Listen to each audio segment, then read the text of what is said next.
आप लाहौर की गलियों से गुजरते हो तो दिन के वक्त रश, मासूम बच्चों की हंसी और बहुत गाड़ियों का शोर शराबा मिलता है। इन रश भरी गलियों में हर चेहरा आम लगता है, मगर इन आम चेहरों के बीच यहाँ एक ऐसा शख्स रहता था जो एक बहुत बड़ा कातिल था। और वो भी ऐसा कातिल जिसने 100 बच्चों के कत्ल किए थे। और वो उसने खुद एडमिट किया था और कहा था कि मैं अब अपना मिशन पूरा कर चुका हूँ। ये कहानी है जावेद इकबाल की, जो पाकिस्तान का सबसे बड़ा सीरियल किलर था। और हम ये समझने की कोशिश करेंगे कि ऐसा क्या हुआ जो एक मिडिल क्लास का लड़का एक दरिंदा बन गया। जावेद इकबाल 1956 में लाहौर में पैदा होता है, एक मिडिल क्लास घराने में। उसका वालिद एक छोटा सा बिजनेस चलाता है और वो एक फाइनेंशियली ठीक ठाक वेल सेटल्ड फैमिली थी। वेल सेटल्ड से मुराद ये कि बेसिक नीड्स जो होती हैं वो उनकी पूरी हुआ करती थी। और जावेद इकबाल के वालिद भी यही चाहते थे कि मेरा बेटा बड़ा होकर मेरा बिजनेस ही संभाले। लेकिन बचपन से ही जावेद इकबाल थोड़ा सा अलग माइंड का बंदा था। वो स्कूल में अकेला रहता, ना ज़्यादा दोस्त बनाता, सिर्फ पढ़ने और लिखने में अपना वक्त गुजार देता। उसके टीचर्स भी कहते थे कि जावेद इकबाल एक इंटेलिजेंट बच्चा है, लेकिन इतना सोशल ना होने की वजह से वो पीछे रह जाता था।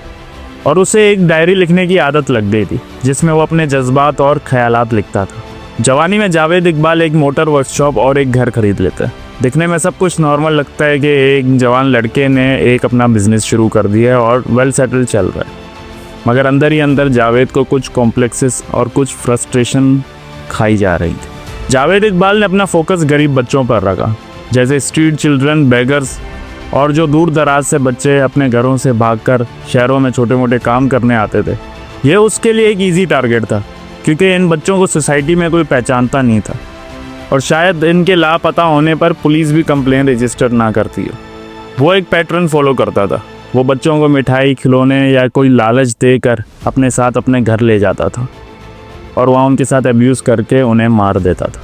और सबसे हैरान कुन बात यह है कि उसने अपने घर में एक ऐसा सिस्टम बनाया हुआ था, एक ऐसे ड्रम में कुछ ऐसे एसिड्स और केमिकल्स रखे हुए थे जो लाशों को पिघला देते थे और किसी को कोई सबूत नहीं मिलता था। और बाद में जब पुलिस इसके घर तक पहुंची थी और वो ड्रम्स वगैरह चेक किए थे तो उस ड्रम में बच्चों के कपड़े और छोटी मोटी चीज़ें ही मिली थी। बॉडीज़ का कोई भी नामो निशान नहीं था। और ये सिर्फ कत्ल तक लिमिटेड नहीं था। जावेद इकबाल इसको एक सही तरह अपनी डायरी में रिकॉर्ड किया करता था।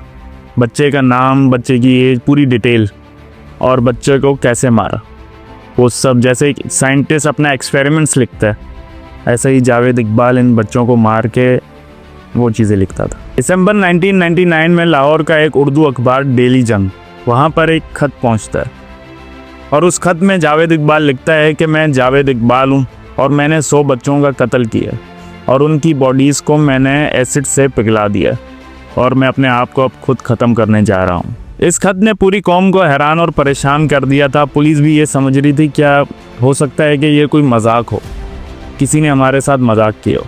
लेकिन जब ख़त पे लिखे एड्रेस पर रेड मारा गया तो सब कुछ सामने आ गया।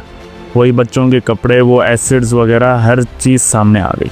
ये लेटर एक कन्फेशन नहीं था, बल्कि हुकूमत के मुंह पे एक ज़ोरदार तमाचा था कि मैंने इतने बच्चों को कत्ल कर दिया और तुम्हें भनक तक नहीं पड़ी। इनिशियली पुलिस हैरान रह गई कि 100 बच्चे लापता हो गए और किसी को शक क्यों नहीं हुआ। लेकिन जावेद इकबाल ने स्मार्टली अपने विक्टिम ऐसे बच्चे चूज़ किए थे जिनके लापता होने पर या तो ज़्यादा शोर शराबा नहीं होता था या वो पहले ही होमलेस थे। जावेद इकबाल के घर से सबूत मिलने पर आवाम बहुत गुस्सा करती है और मीडिया पर हेडलाइंस बन जाती हैं। आवाम रोडों पर भी निकल आती है और शोर शराबा करती है कि पुलिस अगर अपना काम सही तरह करती तो शायद आज ये 100 बच्चे ज़िंदा रहते। लेकिन तब तक जावेद इकबाल खुद गायब हो चुका था। वो कुछ हफ्तों तक कुछ कनेक्शन की वजह से कहीं छोटे फ्लैट में रह रहा था। पुलिस और एफआईओ उसे ढूंढती रही लेकिन वो नहीं मिला। आखिरकार जनवरी 2000 में उसने उसी उर्दू अखबार के ऑफिस जाकर खुद सरेंडर कर दिया और उस वक्त जाके उसने कामली ये कहा कि मेरा काम पूरा हो गया, अब तुम्हें जो करना है वो कर लो। और कोर्ट में जावेद इकबाल बहुत रिलैक्स था।